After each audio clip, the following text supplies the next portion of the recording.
To guys, panoorin muna natin tong laban ng mga magagaling. Kasi lagi nyo lang sinasabing daming sablay ni JV Sokal eh. Eto, panoorin natin to. Kayo talaga wag ganon. Di ba? Sumablay si EJ Manas sa 5. Hindi mo talaga masabi yung bola kasi bilog yan eh, bilyar yan eh. Mahiwaga ang bilyar, ano ba kayo? Mga kabilyar talaga Tingnan nyo naman yung preparasyon ng legend natin. Sumobra pa, di ba? Sabi niya, dun lang daw dapat yung bola niya nilagay Pero sumobra yung atras niya.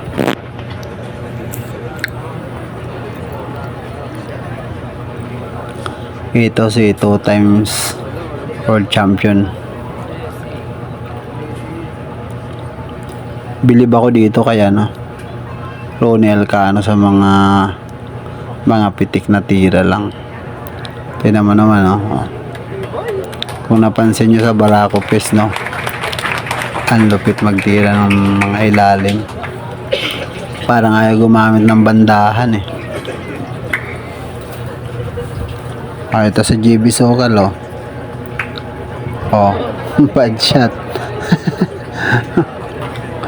Basic lang na bandahan pero na bad shot, diba?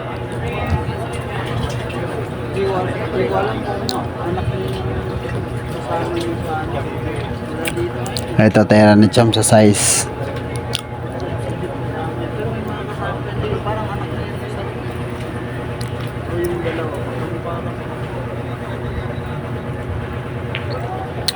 Tira size. Kinapos pa Kinapos pa yan.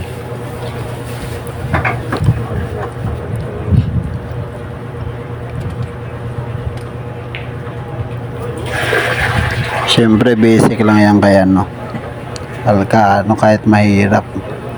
Walang mahirap sa magaling.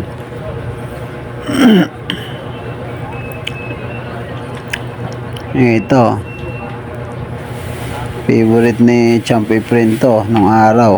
Pag malapit yung bola kitang kita niya yung patamaan pero ito sumobra, di ba?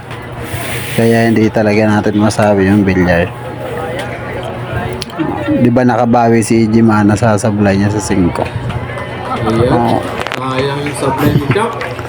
Thanks for watching.